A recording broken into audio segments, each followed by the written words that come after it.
வணக்கம் and welcome back to my channel. இன்றைக்கி நம்ம ஹோட்டல் கடையில் செய்கிற மாதிரியே ரொம்ப சாஃப்டாகவும் டேஸ்டியாகவும் மைதா பூரி எப்படி செய்கிறதுன்னு பார்க்க போகிறோம். நம்ம கடைங்கள்லாம் சாப்பிட்ருப்போம். அந்த பூரி ரொம்ப நேரம் உப்பலாகவே இருக்கும். பிச்சு சாப்பிட்றதுக்கு அவ்வளோ ஒரு சாஃப்டாக இருக்கும். பூரி மசால் வச்சு சாப்பிடாமலே பூரி ரொம்ப டேஸ்டியாக இருக்கும். மைதாவில் செய்கிற பூரி எப்படி இவ்வளோ சாஃப்டாகவும் ரொம்ப டேஸ்டியாகவும் இருக்குன்ற ரகசியத்தை எங்களோட ரிலேட்டிவ்ஸ் ஒருத்தங்க ஹோட்டல் கடை வச்சுருக்காங்க. அவங்க சொல்லி தான் நான் தெரிஞ்சுக்கிட்டேன். இதை எப்படி செய்யலாங்கிறத இப்போ நம்ம பார்க்கலாம். ஒரு பாத்திரத்தில் நல்லா கொதிக்க வச்ச சுடு தண்ணியை கொஞ்சமாக சேர்த்துக்கலாம். கொஞ்சம் போல் சேர்த்துக்கிட்டால் போதும், தேவைப்பட்டால் நம்ம சேர்த்துக்கலாம். இதில் 1/4 டீஸ்பூன் உப்பு, 1 டீஸ்பூன் சர்க்கரை சேர்த்துக்கலாம். இதை நல்லா கலந்து விட்டுறலாம். கரையிற வரைக்கும் நல்லா இது போல் கலந்து விட்டுருங்க. இப்போ இதில் 2 டீஸ்பூன் அளவுக்கு எண்ணெய் சேர்த்துக்கலாம். ஒரு சின்ன கப்பில் நான் 1.5 கப் அளவுக்கு மைதா சேர்க்க போகிறேன். முதல்ல 1 கப் மட்டும் சேர்த்துக்கலாம். ஏன்னா முதல்லையே நம்ம தண்ணி ஆட் பண்ணியிருக்கிறதுனால பிசையும் பொழுது கொஞ்சம் கொஞ்சமாக அந்த 1/2 கப் மைதாவை சேர்த்துக்கலாம். இதில் 2 டேபிள் ஸ்பூன் அளவுக்கு ரவை சேர்க்குறேன்.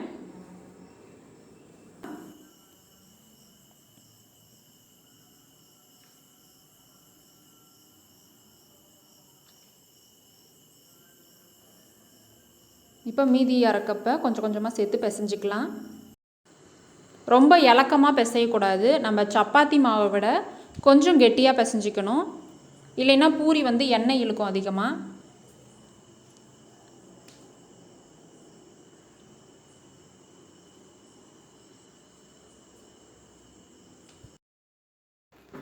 இது மேலே 1 டீஸ்பூன் அளவுக்கு எண்ணெய் சேர்த்துக்கலாம்.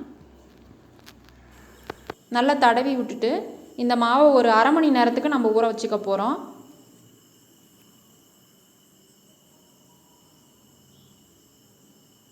வேறு பாத்திரத்துக்கு மாற்றி நம்ம மூடி போட்டுட்டு ஒரு 1/2 மணி நேரம் ஊற வச்சுக்கலாம். இப்போ 1/2 மணி நேரம் கழித்து இதை ஒரு 2 நிமிஷத்துக்கு நல்லா பிசைஞ்சிக்கலாம்.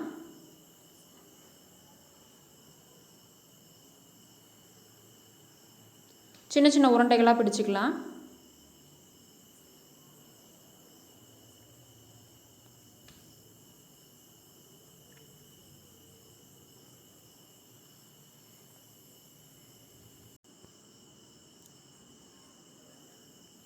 கொஞ்சமாக மைதா மாவு அல்லது கோதுமை மாவு ஒரு தட்டில் எடுத்துக்கோங்க.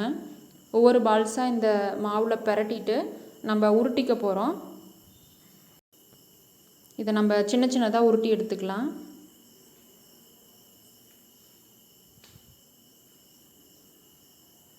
ரொம்ப மொத்தமாகவும் உருட்டக்கூடாது, ரொம்ப சன்னமாகவும் இருக்கக்கூடாது. ஓரளவுக்கு மீடியம் திக்னஸில் நம்ம உருட்டி எடுத்துக்கலாம்.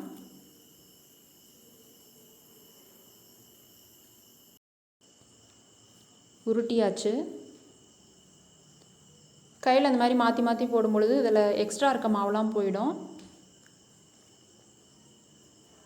எண்ணெயை நல்லா காய வச்சுருங்க. காய வச்சுட்டு அடுப்பை மீடியம் ஃப்ளேமில் வச்சுருங்க. மாவை போட்ட உடனே கரண்டி வச்சு இந்த மாதிரி ப்ரெஸ் பண்ணி விட்டிங்கன்னா தான் நல்லா உப்பி வரும். உப்பி வந்ததும் கரண்டியில் எண்ணெய் எடுத்து கொஞ்சம் கொஞ்சமாக இந்த பூரி மேலே ஊற்றணும். உப்பி வந்த உடனேயே நம்ம திருப்பக்கூடாது. ஒரு 3 செகண்ட் 4 செகண்ட் விட்டு தான் திருப்பணும். அப்போ தான் நல்லா கலரும் வரும், டேஸ்ட்டும் நல்லாயிருக்கும், கிறிஸ்பியாக இருக்கும், ரொம்ப நேரம் உப்பலாகவும் இருக்கும். இந்த மாதிரி சைட்லையும் எண்ணெய் எடுத்து இந்த மாதிரி ஊற்றணும். எப்போவுமே பூரி போடும் பொழுது அடுப்பை ஹை ஃப்ளேமில் வச்சுட்டு போடக்கூடாது. அப்படி போட்டோம்னா பூரி சீக்கிரமாக கலர் வந்துடும், சாப்பிட்றதுக்கு சாஃப்டாகவே இருக்காது. நம்மளோட மைதா பூரி சூப்பராக ரெடி ஆயிடுச்சு பாருங்கள். இது எவ்வளோ சாஃப்டாக இருக்குதுன்னு நான் பிச்சு காமிக்கிறேன் பாருங்கள். அடுத்த டைம் நீங்கள் பூரி செய்யும் பொழுது நிச்சயமாக இதே போல் ஒரு டைம் நீங்கள் செஞ்சு பாருங்கள். எப்படி இருந்ததுன்னு உங்களோட கமெண்ட்ஸ் எனக்கு கமெண்ட் பாக்ஸில் கமெண்ட் பண்ணுங்கள். இந்த ரெசிபி பிடிச்சிருந்தா வீடியோவை லைக் பண்ணுங்கள். இது வரைக்கும் நம்ம சேனலில் சப்ஸ்கிரைப் பண்ணலைன்னா சப்ஸ்கிரைப் பண்ணிவிட்டு கூட இருக்க பெல் ஐக்கானை கிளிக் பண்ணி ஆல்ன்ற ஆப்ஷனையும் செலக்ட் பண்ணி வச்சுக்கோங்க. தேங்க்ஸ் ஃபார் வாட்சிங்.